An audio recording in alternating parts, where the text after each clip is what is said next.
Por eso me voy a comprar pues. Yo vengo el miércoles y ustedes vienen los sábados.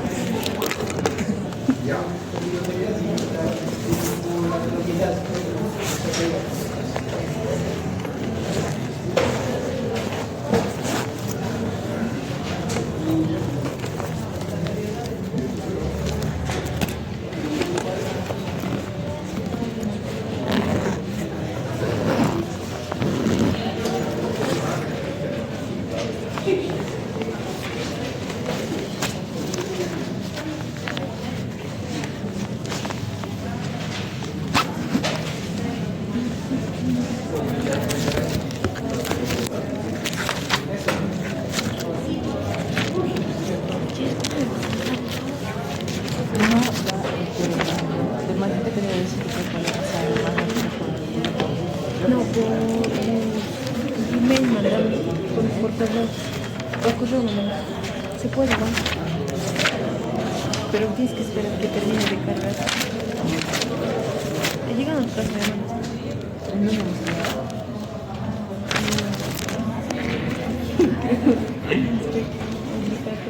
Ya. Buenas noches a todos.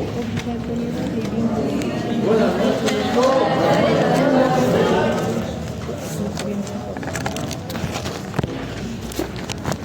Vamos a seguir avanzando. El sábado no venimos. Levanten la mano los que han venido.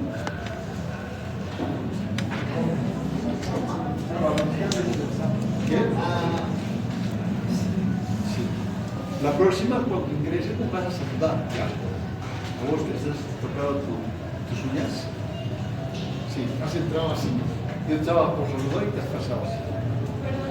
Sí. No sé hasta cuándo les tengo que repetir lo mismo, ¿no?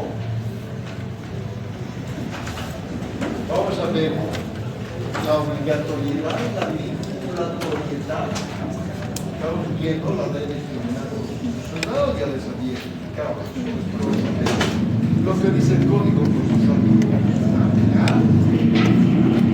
Este artículo 8 dice que las sentencias, las decisiones del tribunal son de carácter vinculante, de cumplimiento obligatorio y contra ellas no cabe recurso ordinario anterior, ¿no? Siempre nos han dicho eso, efectivamente, contra una sentencia de una constitucional, ya no se puede interponer ningún recurso, ¿no? Ni ordinario ni constitucional. Estas sentencias son de obligatorio cumplimiento. En algunos casos, no en todas las sentencias, en algunos casos son vinculantes, porque afecta a todos, no en todos los casos, ¿no? Las acciones de inconstitucionalidad sí. Bueno, la acción abstracta y la acción concreta que tiene efectos derogatorios de las leyes sí es vinculante para todos. Y su cumplimiento obligatorio, además de vinculante, es de ejecución inmediata, dice la ley.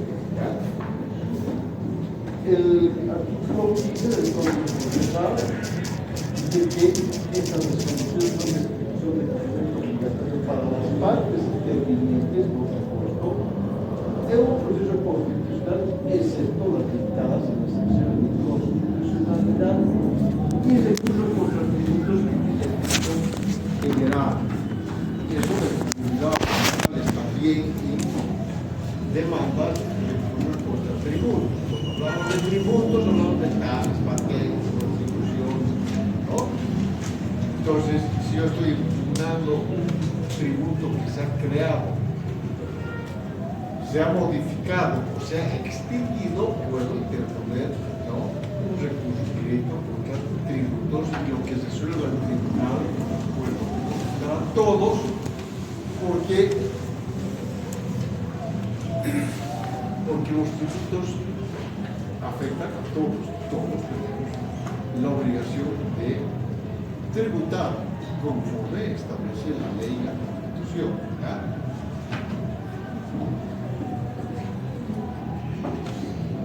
Esto es también importante. Estas resoluciones que emite el tribunal constituyen jurisprudencia que tiene carácter vinculante, ¿ya? Para los órganos del poder público, para los legisladores, autoridades, tribunales y particulares, ¿no? Eso también es muy importante considerar, ¿no? Por eso les dije que para mí la verdadera jurisprudencia es la que sale del Tribunal Constitucional. ¿Ya? Es muy importante hacer un seguimiento a toda la jurisprudencia que va a emitir el Tribunal Constitucional, ¿no? Por esas características que tienen estas resoluciones que son vinculantes, ¿no? Eso es muy importante. Efectivamente, la sentencia que emana, por ejemplo, del Tribunal Supremo de Justicia, ¿no? Siempre como referencia, en fin, ¿no? Pero no tiene la importancia de una sentencia que emite el Tribunal Constitucional. ¿Ya? Bueno.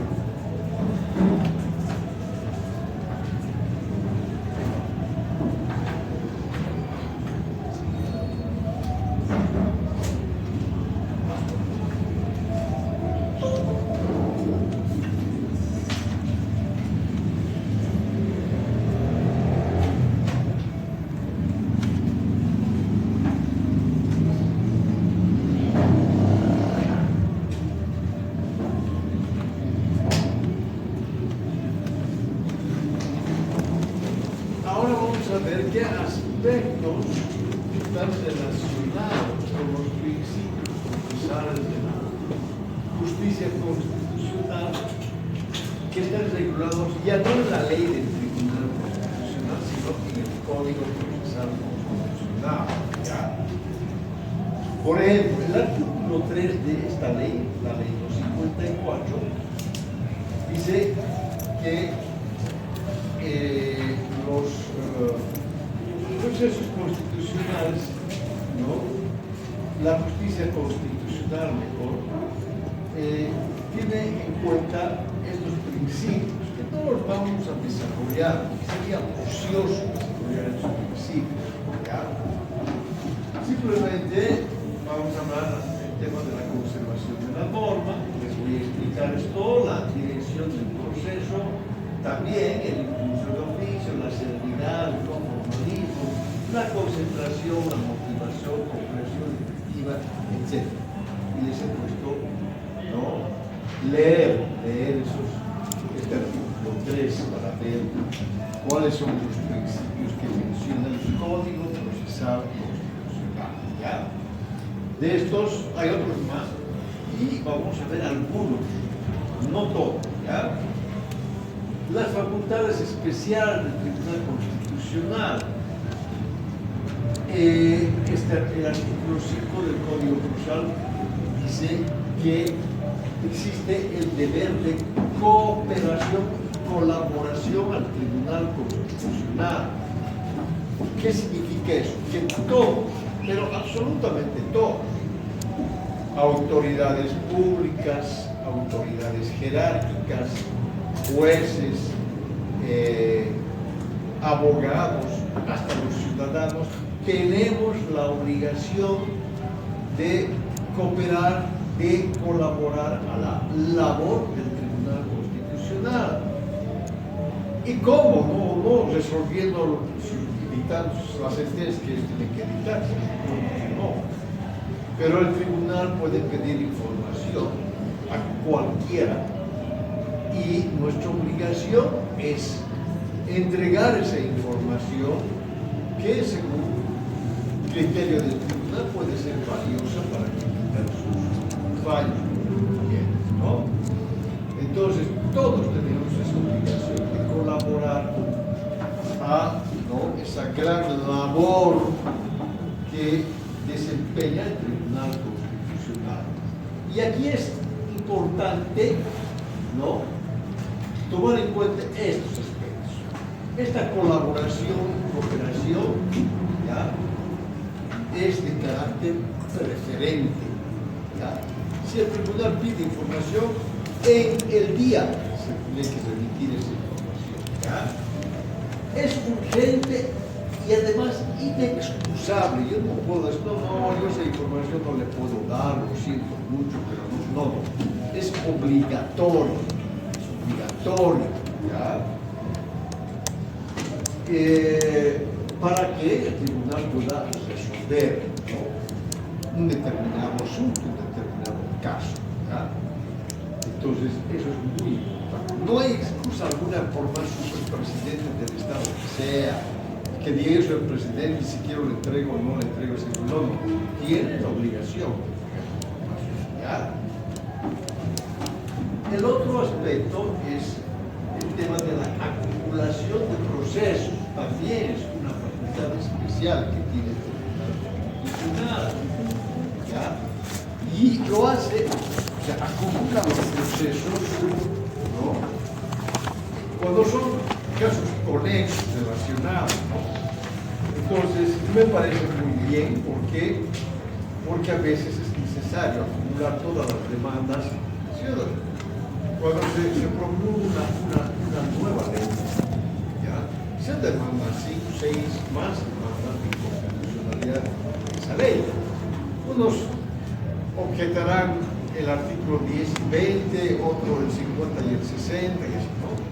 Entonces, la idea es que se acumulen todas las demandas, ¿ya?, para que el tribunal resuelva con un solo fallo todo lo que se demanda, ¿ya? Eso es importante, ¿no? Pero la idea es que no sea una excusa, una razón para ir, ¿no?, posponiendo, ¿no?, dilatando la resolución de un determinado asunto, ¿ya? No puedes el tribunal cruzarse de brazos y esperar, no, va a seguir demandando, esperar que todos demanden y acumulamos y se resuelve tampoco. Tiene que haber, obviamente, razonabilidad en esa decisión, ¿no? Quienes se encargan de acumular es la comisión de admisión. La comisión de admisión es la que dispone que se acumulen las causas. Y lo puede hacer de oficio o puede ser también a petición de parte. Uno de los demandantes puede decir, tengo conocimiento que se han presentado 2, 3, 4 demandas, ¿no?, sobre este asunto y pido por favor que se acumulen, que se resuelva de una sola vez, ¿ya? Eso está bien, absolutamente razonable.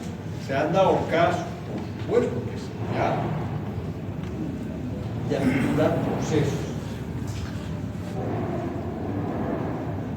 Y así el tribunal no se va a pronunciar 5 veces sobre un tema, ¿no? Bueno.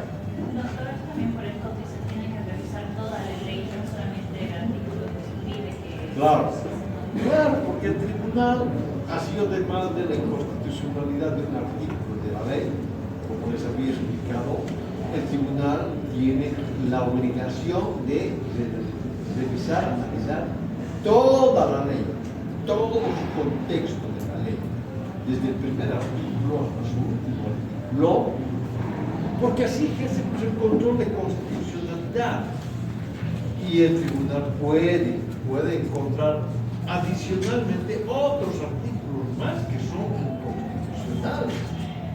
Y no va a obrar extrapetida, nada. Es la obligación del tribunal, ¿ya?, para que no se vuelva a demandar otra vez de inconstitucionalidad, ya no del primer artículo, del quinto artículo, no. Esa es la idea, ¿ya? Esa es la idea. Les he contado, después de un tiempo, en ese caso, ¿no? ¿Se acuerdan? De los estatutos del mar se contaba. Bueno. El artículo 7, esto sí que es una barbaridad, ¿no? Esto no existía antes. Cuando digo no existía antes, me refiero a la anterior norma, ¿no?, a la anterior ley del Tribunal Constitucional. Y yo creo que este artículo 7 vulnera un principio fundamental que rige los procesos constitucionales, que es el principio de la inmediatez. No confundan con la inmediación, es otra cosa. La inmediatez es un principio básico, ¿no? Estos procesos constitucionales se deben resolver a la brevedad posible. Por eso es que a veces se resuelve en una sola audiencia pública. El único acto procesal ahí mismo, en la misma audiencia se resuelve.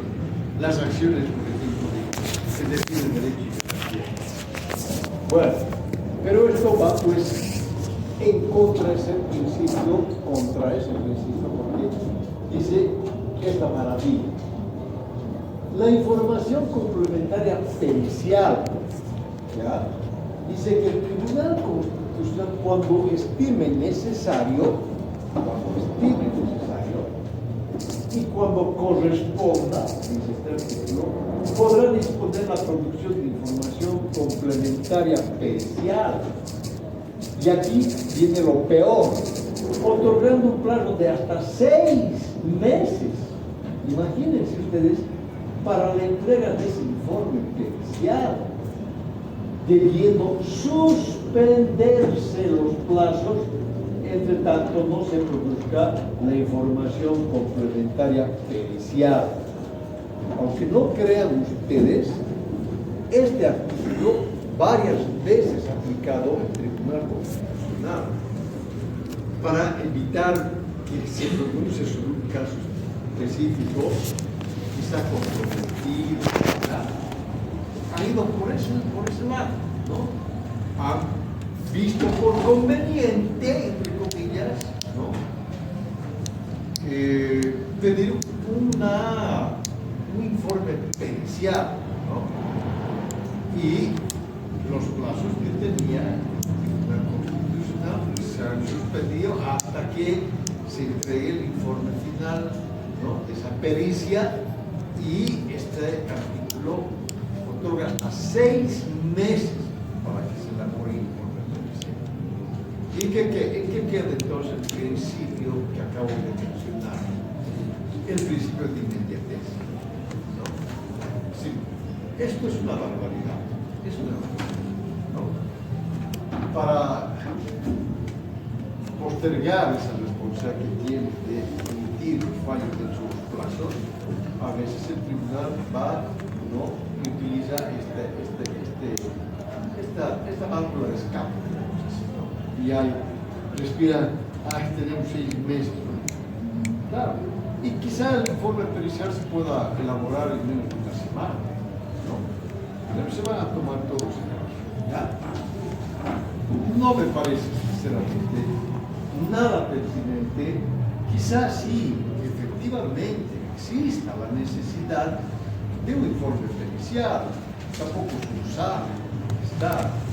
Quizá es un tema eminentemente muy técnico, etcétera, y que uno tiene que, por supuesto, ¿no?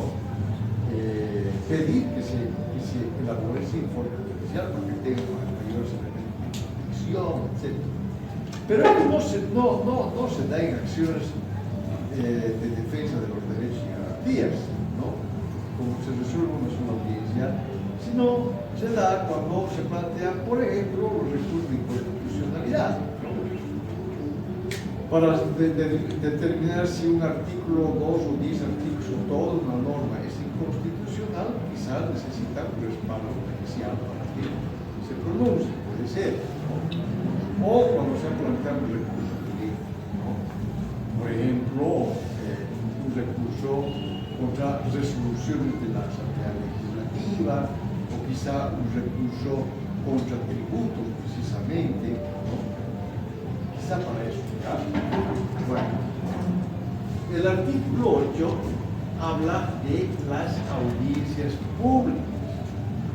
Ahora es factible, es posible que el Tribunal Constitucional pueda aceptar el desarrollo de una audiencia pública, ¿ya? Que antes era todo lo contrario, absolutamente todo lo contrario. No había audiencias públicas. ¿Saben por qué? Porque eso es ese tribunal, por lo menos todos los años que ha estado a la cabeza del doctor Pablo Mensaje, ha prohibido audiencias públicas. Y cuando alguien pedía que se señale fecha de audiencia pública, le desestimaba, le rechazaba y le decía, señor, nada tiene más que alegar, ya se los he escuchado, están sus alegatos y sus memoriales, nosotros vamos a revisar, vamos a estudiar y vamos a fallar. ¿Por qué? Porque estas famosas audiencias públicas, lo único que hacen es, los abogados, reiterar, repetir exactamente lo que dicen su memorial de demanda, su memorial de respuesta o su informe. Exactamente van a repetir lo mismo. ¿Ya? Y los magistrados están ahí, se están durmiendo prácticamente. ¿Ya? ¿Y cómo termina la audiencia? ¿No? El presidente dice, les agradezco mucho, ¿ya? Vamos a tomar en cuenta las consideraciones expresadas por sus abogados, ¿no? Y hasta luego. Se acabó la audiencia. Creo que ni hasta toman de esa audiencia. De verdad. Entonces, porque en verdad es una pérdida de tiempo. ¿Cuántas veces la misma sala plena, todos los integrantes del Tribunal Constitucional han estado recepcionando, ¿no?, estas audiencias públicas cuando tienen un montón de casos por resolver? Es una pérdida de tiempo, ¿no creen ustedes? Yo he hecho dos veces y me han dado curso, ¿no?, una fundamentación verbal de un asunto que les voy a comentar, luego me van a recordar de la acción concreta de inconstitucionalidad, un caso muy lindo que yo he manejado por el doctor Eduardo Rodríguez de Picero. Además es un caso que era de mucho interés para el Estado, porque se juzgaba el pellejo del Estado con un caso muy especial que ya les voy a comentar con muchos detalles. ¿Ya? Saben que estoy un poco mareado, ya. Medio que cuando camino me quiero. Lo que pasa es que ayer, lamentablemente, me he caído. Me he tropezado en una pala de esos gatos que caimán que llaman. Que a comprar en la noche, a una activista del barrio, que entré por una puerta, compré y me salí por otra puerta y no me di cuenta que el señor había dejado su equipo tirado en la calle. Más bien, no sé, no se lo robado. Y al volverme tropezado, en eso ya cayó de cara. Me he reventado el labio, mi lente ha saltado, tengo un hueco aquí, mi pantalón se ha hecho un hueco aquí. No sé cómo, he puesto mis manos, no sé qué he hecho. Más bien tenía un reflejo nomás. Para la edad que tengo, todo eso, me podía destrozar la cara. Pero como me he golpeado ahí, ¡pum!, así. Entonces, ese ratito se me ha nublado todo, me he sentado, han venido unos muchachos que estaban por ahí pasando, más bien tuvieron la gentileza de decirme, ¿cómo está? ¿Está bien? ¿No? Hasta que recuperó un poquito y después me he ido. Pero no estoy tan bien que digamos, estoy medio todavía afectado por ese golpe. Y si sigue esto mañana, voy a tener que ir a que me hagan algo, pues no.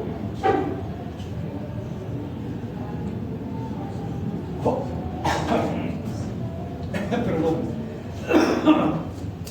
La desgracia está a la vuelta de la esquina. Cualquier rato a uno le puede pasar cualquier cosa.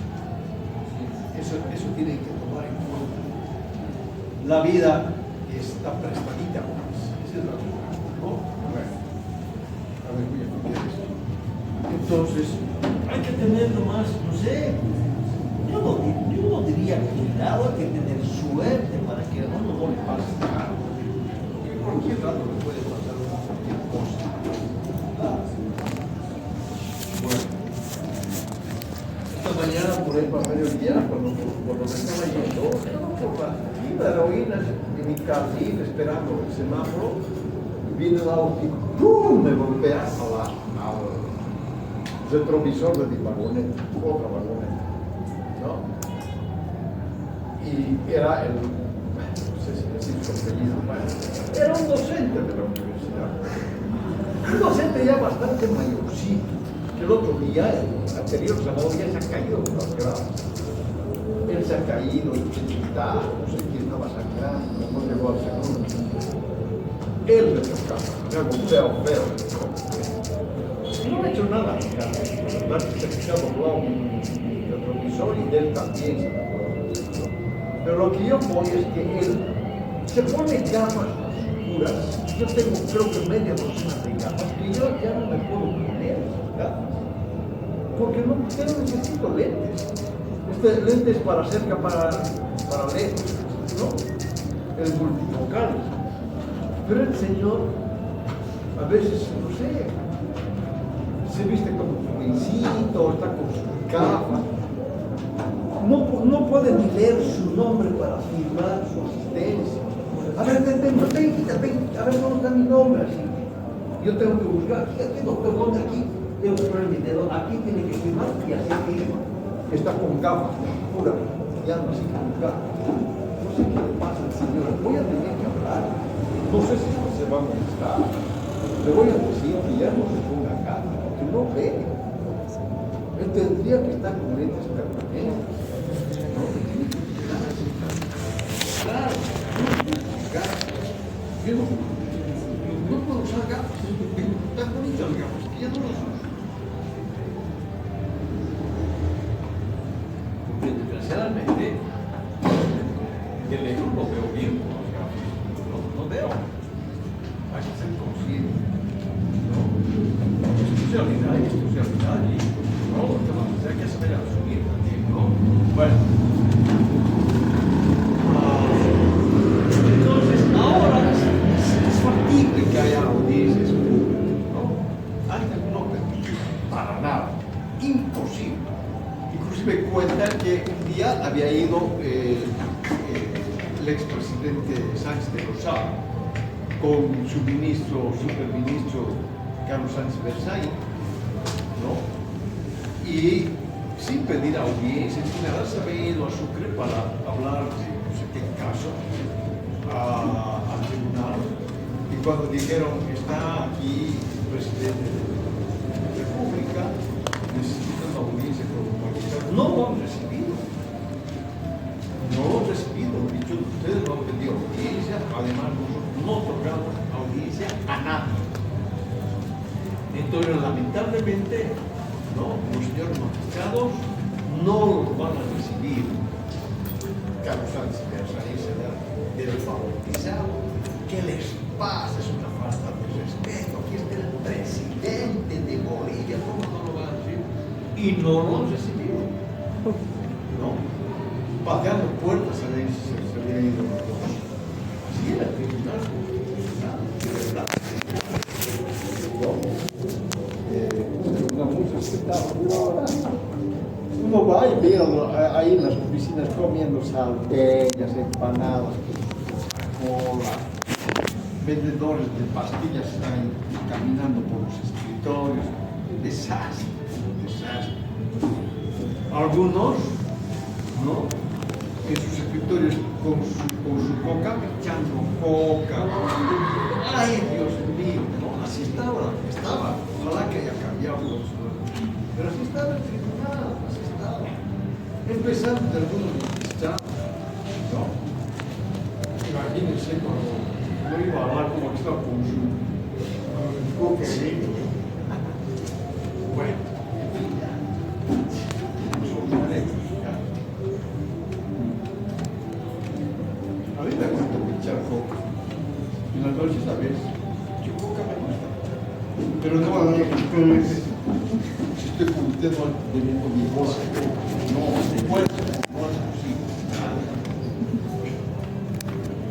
Las medidas cautelares. Esto quiero, por favor, que entiendan muy bien la explicación que te voy a dar de las medidas cautelares, por la importancia que tienen las medidas cautelares. ¿Ya? El artículo 9 del Código Procesal dice que el Tribunal Constitucional, y aquí está la primera situación, de oficio, o a petición de parte, a través de la comisión de admisión, podrá determinar las medidas cautelares que se consideren necesarias. Es la comisión de admisión la que va a aplicar si se le ha pedido una medida cautelar. Y si nadie la ha pedido, la comisión inclusive de oficio puede aplicar una medida cautelar. Estoy hablando de las medidas cautelares en procesos constitucionales. No les estoy hablando de las medidas cautelares en materia penal, ¿no? Que se tienen que cumplir ciertas condiciones, riesgo de fuga, obstaculización del proceso, acreditar domicilio fijo, ¿no? Un trabajo estable, no sé qué cosas. No, eso es materia penal. Yo estoy hablando de las medidas cautelares en materia constitucional.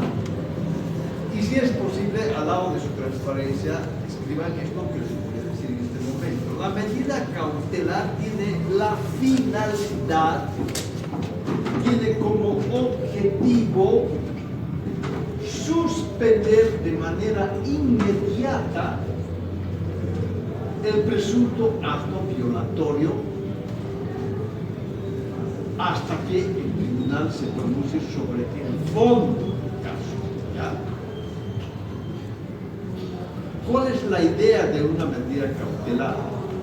Si se está vulnerando quizá el derecho a una garantía, o si ve el tribunal que qué sé yo, ¿no? Esperar que resuelva el caso puede significar severo daño económico al interesado, entonces puede aplicar una medida cautelar. Y eso tiene su lógica. Si yo estoy demandando la inconstitucionalidad de una ley, lo mínimo que le tengo que pedir al Tribunal Constitucional a través de la Comisión de Admisión es que en la vía cautelar disponga que no se ejecute o no se aplique esa ley que está demandada de inconstitucional hasta que el tribunal se pronuncie sobre el fondo del caso, el tema, ¿no? Y se debería aplicar la medida cautelar. Si yo estoy demandando una acción popular y estoy denunciando que se está afectando el medio ambiente, la flora, la fauna, los ecosistemas, el agua, los ríos, con algún emprendimiento, como se ve en este momento, ¿no? En todo el norte de nuestro país, hay una explotación de oro donde están trabajando empresas chinas desplazando maquinaria monumentalmente gigantesca. Yo no sé cómo han llegado esos tractores, esas palas de excavadoras, no sé por dónde, que nadie se enteraba, ¿no? Entonces, si yo estoy denunciando eso, entonces, y acciono una demanda, una acción popular pidiendo que se suspendan esos emprendimientos, el tribunal tiene que aplicar inmediatamente una medida cautelar suspendiendo todo para ya no seguir causando daño que puede ser irreparable, ¿ya?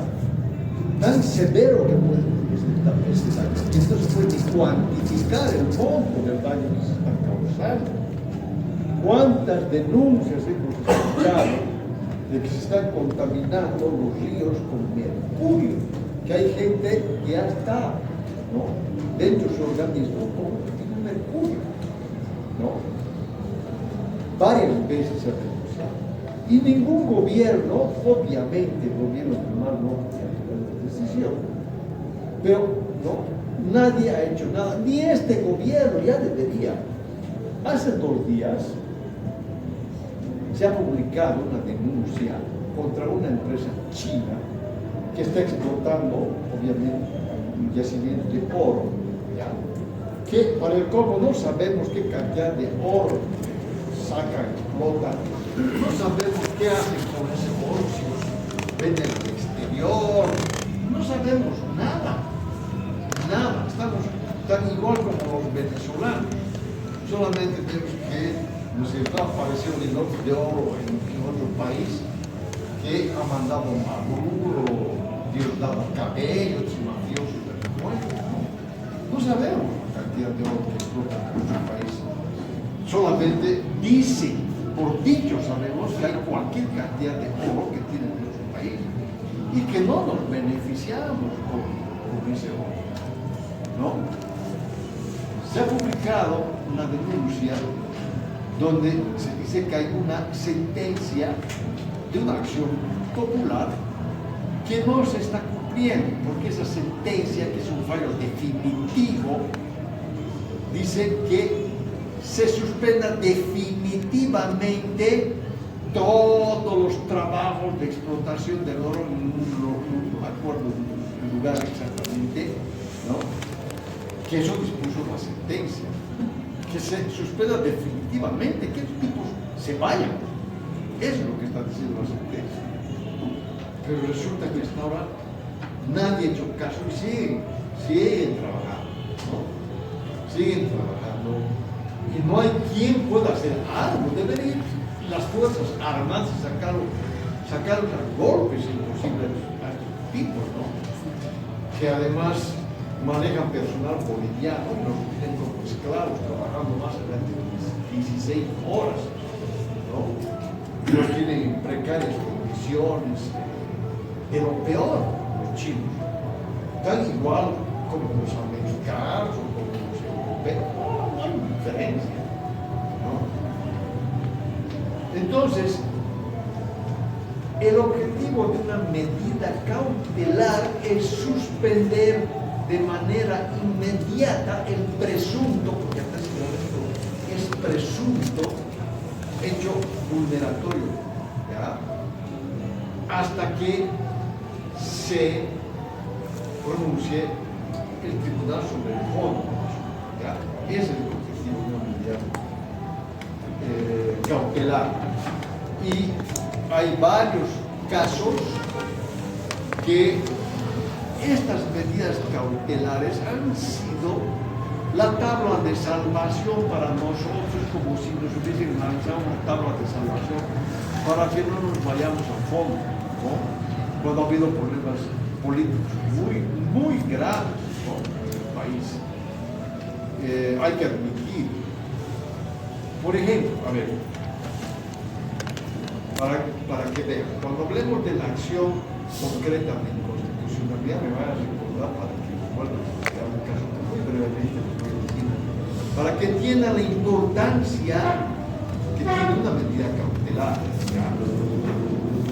Ustedes saben que cuando Manfred Reyes Villa se presentó como candidato para la alcaldía en la anterior gestión, ¿ya?, él estaba dentro de la causal de incompatibilidad y una causal de inhabilitación que menciona, hasta ahora sigue mencionando, la ley del régimen electoral, que decía que no podía ser candidato aquel que no haya acreditado su permanencia permanente en el lugar donde postula.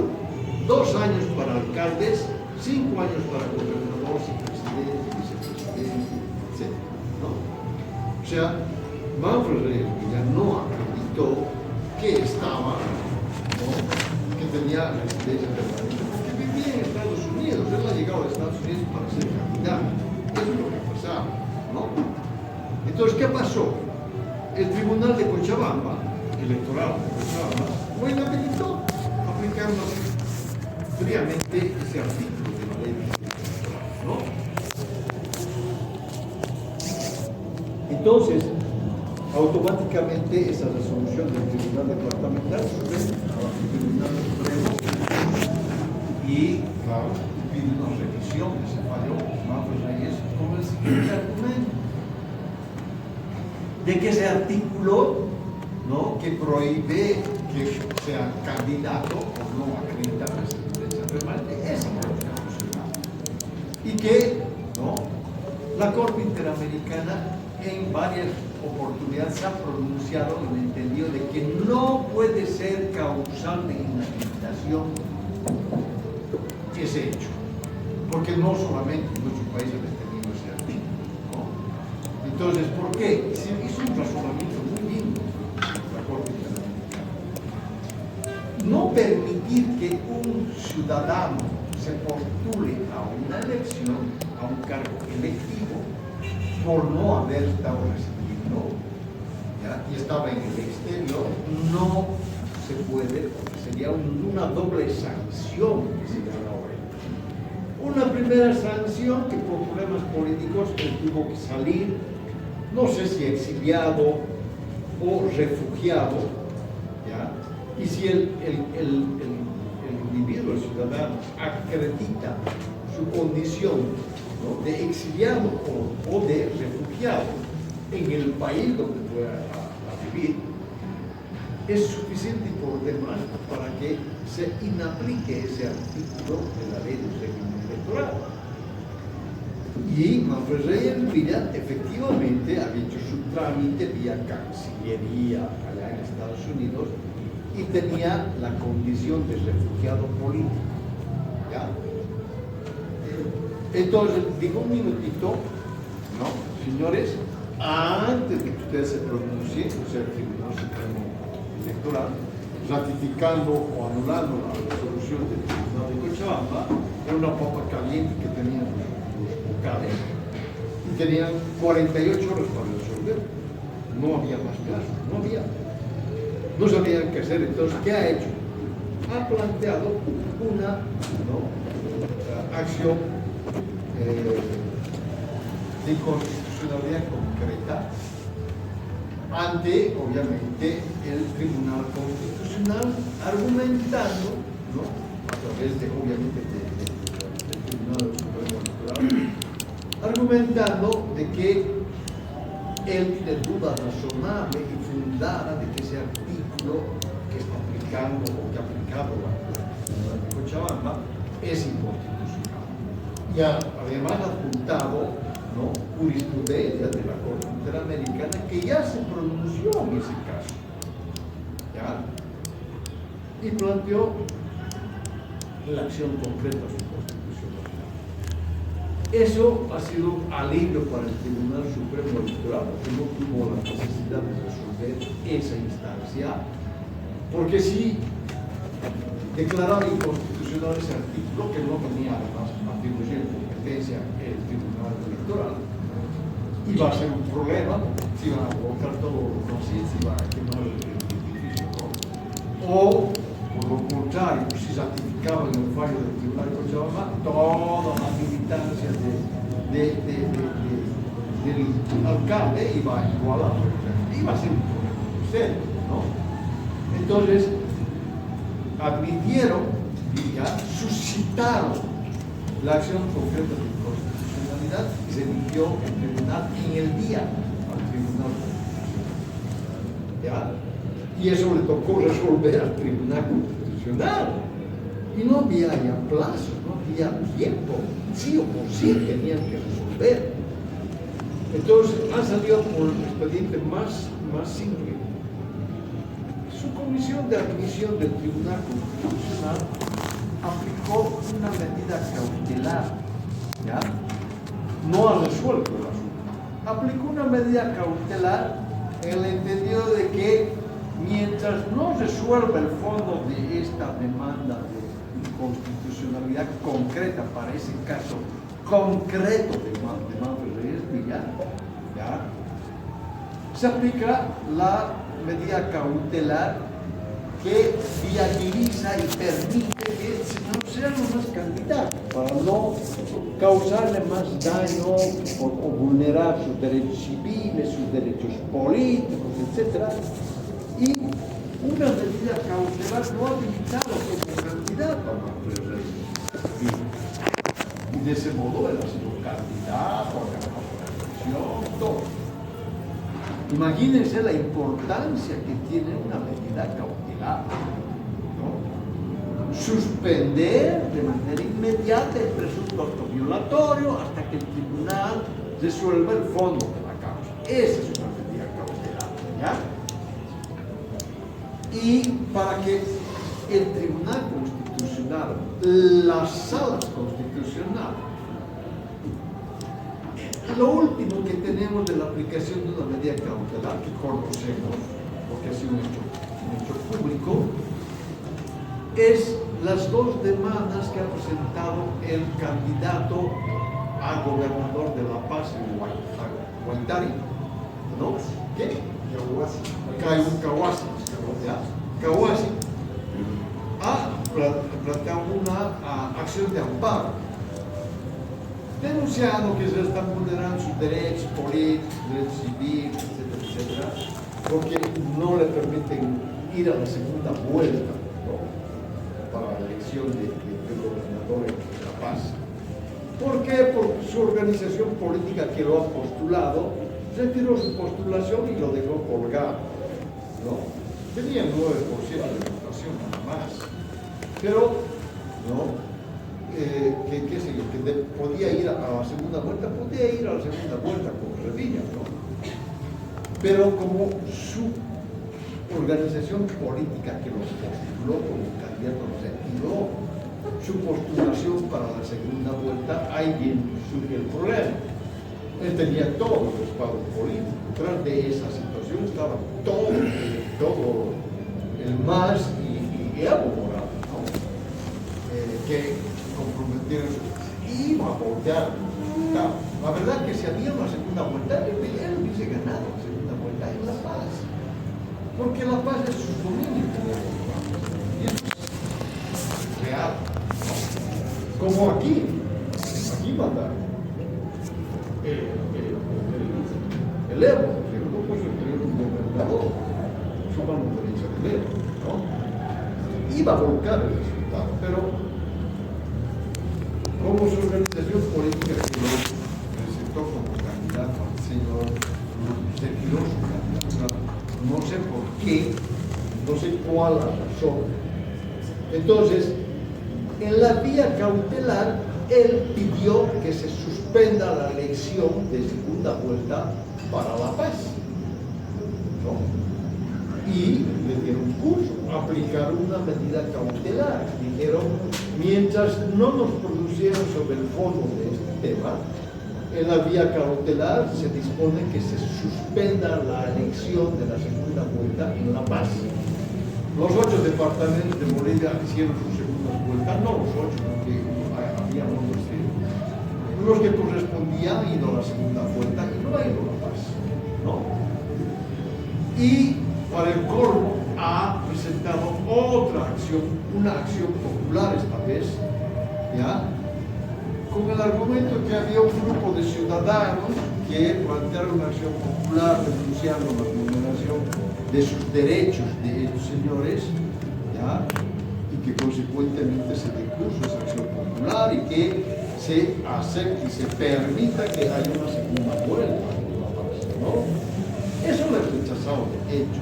Han dicho, no corresponde. La acción popular tiene otro concepto, tiene otro sentido, es para otra cosa. No hay ningún derecho individual ni colectivo que sea vulnerado que no sea su derecho individual de ese candidato, si es que tiene sus derechos individuales. Y rechazaron. Ya después se pronunció sobre el fondo del tema la Sala Constitucional de La Paz y rechazó su acción de amparo constitucional. ¿Con qué argumento? Con el argumento que la organización política que lo postuló tiene todo el derecho, ¿no?, de retirar cualquier candidatura, cualquier postulación, porque el individuo no estaba yendo por sí solo como persona, sino como una organización política, ¿no? Y pare de contar. Entonces, si le ha causado perjuicio o algo, entonces que solucione con su partido político, ¿no? Y se le ha rechazado. Esa es la última medida cautelar que yo he conocido públicamente que se ha aplicado en el país, ¿no? Logró suspender la elección de la segunda vuelta, que que le duró una semana, creo, porque en ese lapso ya se conoció sobre el fondo del tema. Tribunal. ¿No? Eso es lo que ha pasado. Entonces, para que el Tribunal Constitucional, a través de su comisión de admisión o una sala constitucional, que también puede aplicar una medida cautelar, ¿ya?, resuelva efectivamente, dar curso a una medida cautelar, tiene que considerar mínimamente tres aspectos. ¿Ya? La apariencia del derecho. ¿Ya? Entiendas esto como que a la medida cautelar se procede al solicitante, no porque se le esté reconociendo su derecho, porque hasta ese momento no se ha pronunciado, no se ha pronunciado nada, sino ya porque simplemente su petición parece amparable. Eso tiene que ver, ¿ya? Lo que debe acreditarse con pruebas. Puede analizar, puede ser amparable, esto lo tenemos, ¿no? Primer aspecto, con cuenta el juez constitucional para aplicar una medida cautelar. Lo otro es peligro en la demora. Esto es real, ¿ya? Tiene que valorar el Tribunal Constitucional o la Sala Constitucional hasta qué punto podría causarse mayor daño económico al accionante o demandante, como en el caso, por ejemplo, de esa tribunal que se comentaba, ¿no? Hasta que se produce el tribunal puede pasar las cosas. Entonces, ese es el segundo parámetro que tiene que tomar el Tribunal Constitucional o las salas constitucionales, ¿ya? Tiene que tomar en cuenta el factor tiempo, como digo acá, ante la ausencia de un fallo definitivo en el proceso, y por otro lado, dice que puede hacer peligrar su eficacia, que eso sustente, obviamente, una medida cautelar. Y el tercer parámetro es el pedido adecuado o razonable. Es otro análisis que pueden hacer. Y se dicta sin conocimiento de la contraparte, porque no se lo van a notificar, se le va a decir, mire, estoy por aplicar una medida cautelar, quiero saber su opinión. No hay tal cosa. Ya el tribunal, de hecho, tiene que decidir si aplica una medida cautelar. ¿Cuándo decide eso? Cuando encuentra que hay argumentos sólidos, firmes, ¿ya?, que hay prueba, ¿no?, contundente, digamos, que permita al tribunal o al juez constitucional determinar que se aplique esa medida cautelar, ¿ya? Entonces, estos son tres parámetros importantes que tiene que tomar en cuenta el Tribunal Constitucional, en este caso la Comisión de Admisión. ¿Ya? Por esa razón, nadie quiere ser miembro de la Comisión de Admisión. Les dije que son 3 magistrados, que es un cargo rotatorio. Todos tienen que ser parte de la Comisión de Admisión, ¿no? Y es además de obligatorio cumplimiento ser miembro de la Comisión de Admisión. ¿Se acuerdan cuando les hablaba de la Comisión de Admisión? Les decía, son los que salen y dan la cara a un problema. Son el parachoque del Tribunal Constitucional, porque son los que van a analizar una demanda, ver si se cumplen con los requisitos, ver si efectivamente hay argumentos valederos y sólidos, decidir si se aplica o no se aplica una medida cautelar. Aunque no crean, la Comisión de Admisión ha tenido graves problemas por aplicar medidas cautelares, graves, ¿no? Uno de los casos, ¿hasta qué hora nuestra clase? ¿Qué? Está mal, ni se lo quieres. ¿Qué? A ver, aquí tengo pues. 9 y 6. Entonces,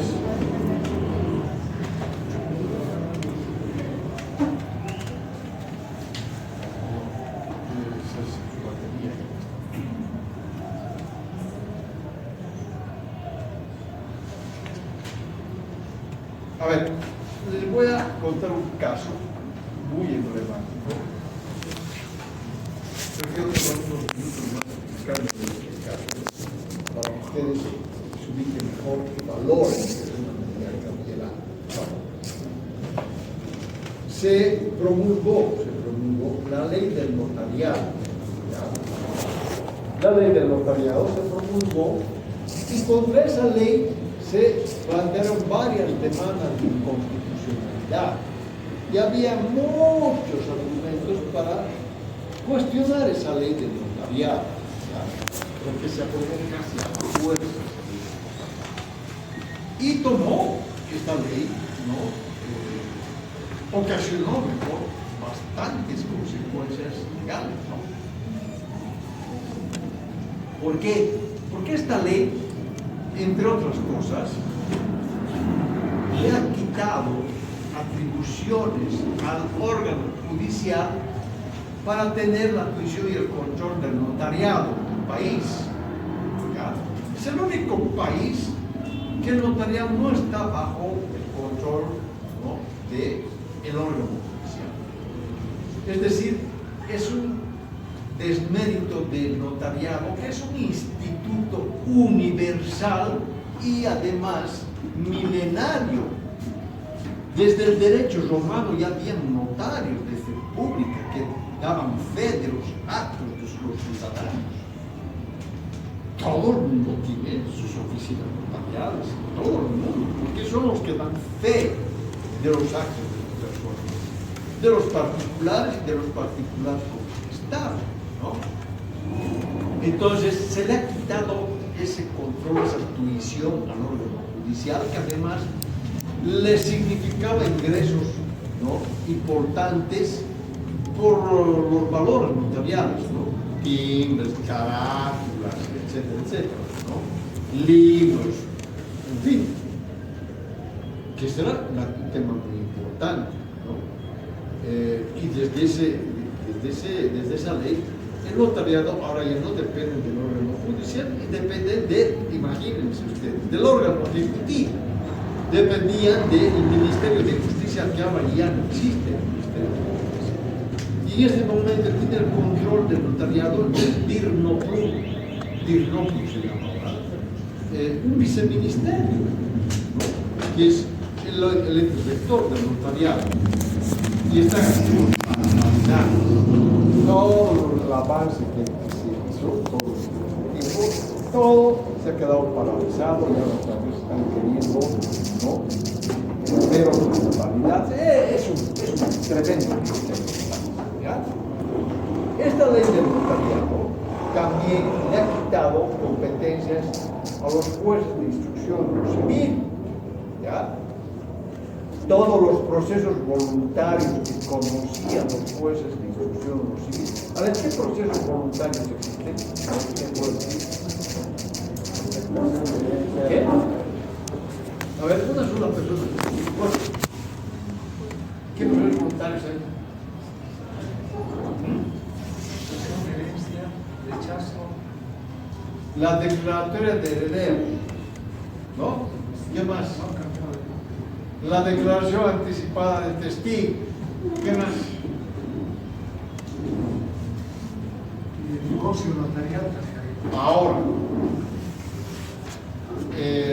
otra medida preparatoria, que dio esta mensura y define de muerte, ¿cierto? En fin, eso era de competencia de los jueces en materia civil. Ahora ya no, ya dependen ahora del notariado, y son los notarios de fe pública que tienen esa competencia para conocer y lo que decía, ¿no? También ahora un notario de fe pública, por su ley de notariado, puede conocer y resolver los divorcios consensuados, que se llama así, ¿no? Que me parece bien. Tiene que concurrir algunas, digamos, presupuesto. Por ejemplo, que haya un acuerdo pacífico, amigable de los cónyuges que han determinado divorciarse. No tienen patrimonio pendiente de división, no tienen hijos menores que mantener o finalmente no han tenido hijos, no hay nada más que discutir. Si ellos no quieren compartir su vida, acuden ante un notario y se divorcian en un cachito, sin mayor problema. Le han quitado parte de su competencia los jueces de familia, porque son católicos que conocen el divorcio, ¿no? Y así. Entonces, había problemas económicos, había problema de que se transfirieron competencias muy importantes en el país. Es una ley problemática, ¿no? ¿Qué pasó? Como se ingresó varias demandas de inconstitucionalidad de esta ley, con sus argumentos que les comento y otros más. Entonces la Comisión de Admisión del Tribunal de ese entonces aplicó la medida cautelar de disponer la suspensión de la ley del notariado hasta que el tribunal se conoce del fondo. Esa es la medida cautelar que aplicó la Comisión de Admisión. Se suspende la aplicación de esta ley hasta que nosotros nos pronunciamos sobre el fondo del tema. Ese mismo día ha salido, ¿no?, el vicepresidente sin tener ni la más mínima idea de lo que hablaba, y no vamos a permitir que no se aplique la ley del notariado.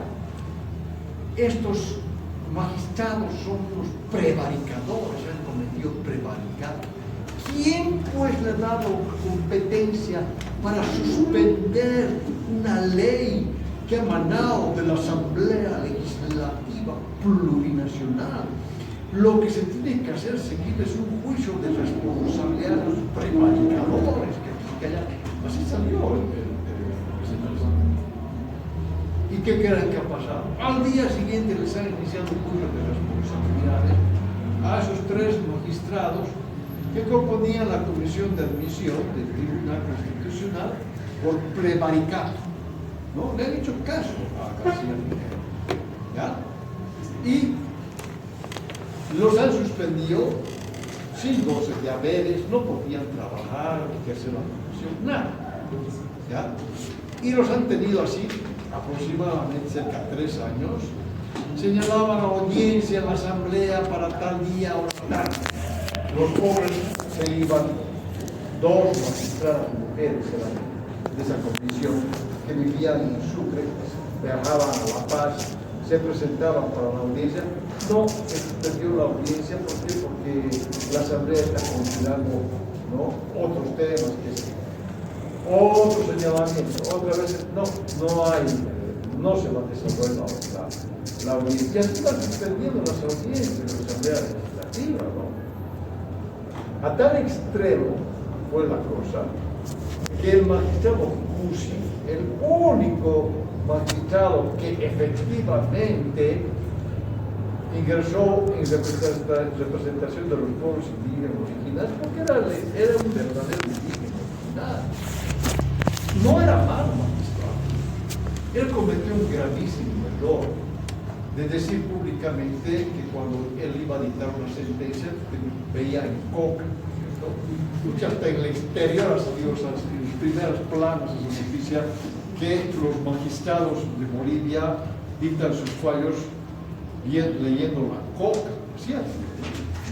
Ese es el peor error que ha cometido el señor. Pero bueno, el tema es que como no podía trabajar, no podía ejercer la profesión, no podía hacer nada, ¿ya?, estaba suspendido, él ha llegado al extremo de pedir limosna en la Plaza Murillo con su mamá, una señora de mayor ya, con su traje muy típico de su pueblo, ¿no?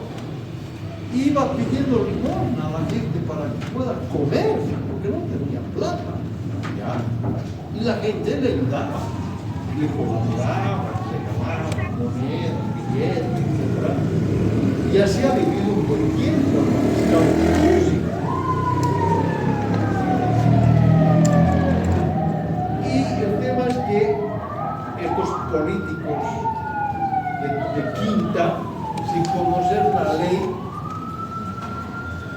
por el hecho que tiene acceso a los medios de comunicación, pues Álvaro García hizo una denuncia pública sobre prevaricadores, ¿no? Y claro, al final, ¿en qué terminó el tema? Estas dos magistradas han renunciado a su cargo para ya no perder el tiempo, ya. Han renunciado a los dos. Se dijo, yo no voy a renunciar porque yo no he cometido ningún delito.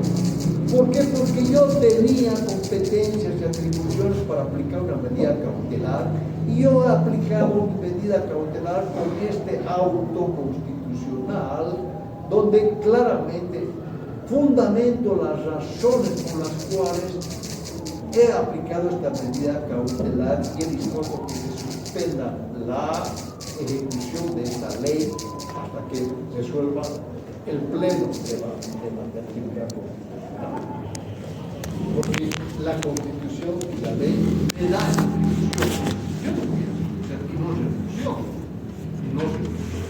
Y ha seguido, hasta que finalmente nunca le han impuesto ninguna pena ni nada, y le han dado más una medida, ¿cómo se llama? En materia penal accesoria, que no es necesariamente una pena combinatorial.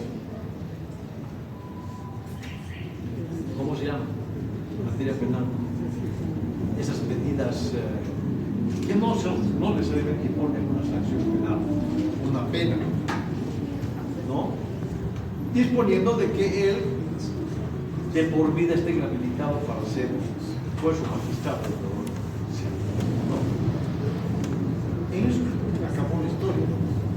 Entonces, miren, por una medida cautelar los problemas que se pueden ocasionar, ¿no? Y es necesario, es fundamental que los jueces constitucionales puedan aplicar una medida cautelar, ¿ya? Cuando corresponda, cuando haya razón, cuando mínimamente se haya cumplido esos tres presupuestos que acabo de explicar, ¿no? Y esa es la importancia que tiene una medida cautelar, ¿ya? Acá dicen que se aplica solamente en las acciones de defensa, etcétera, ¿no? Pero no necesariamente, ¿no? Las acciones de amparo, verdad, se aplica en todos los procesos y los procedimientos constitucionales de medidas cautelares. Y ahí está el ejemplo que les doy, ¿no?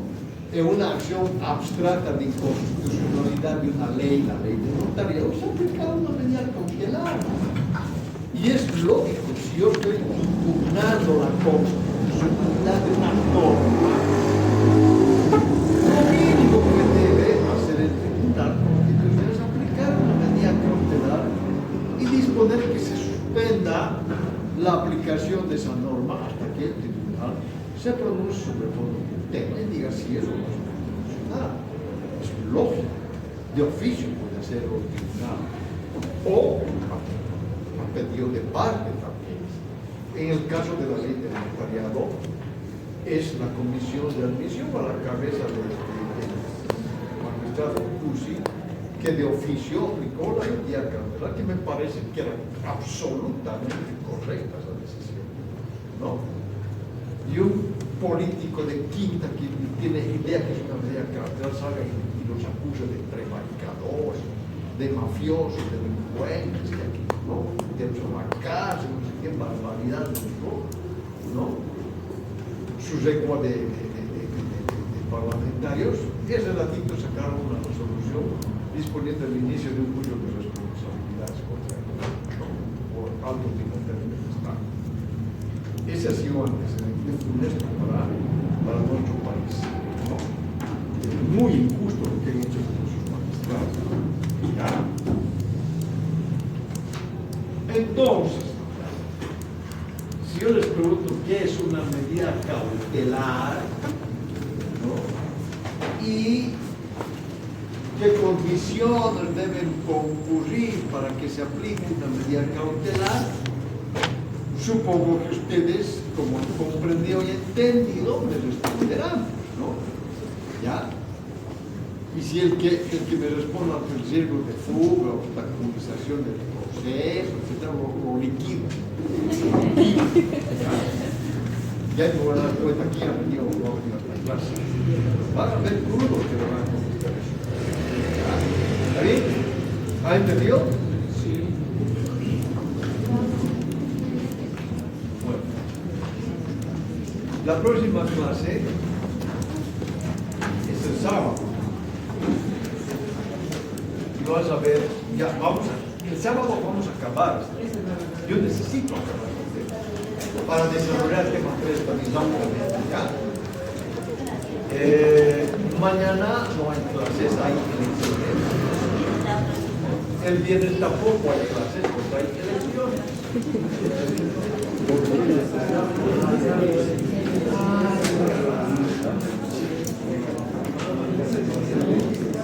¿Sabe qué pasa? El problema es que esto ya pasó por la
La lista, ¿dónde está, por favor? A ver, por favor.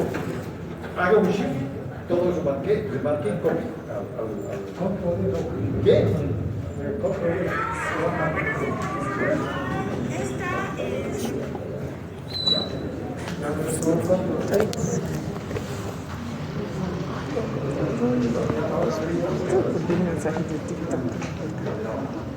Yo voy a controlar. Aquí está listo, pero solamente falta el señor. ¿Qué? Es que era Ya. Gracias.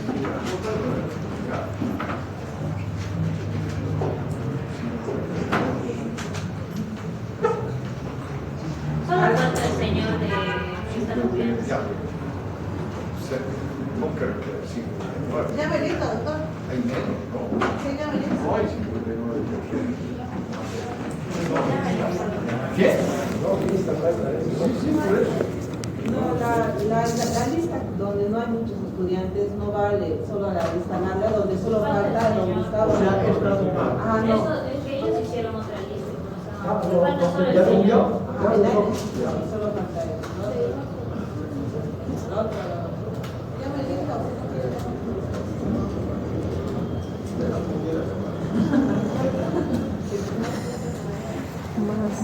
Más sincero no podía ser.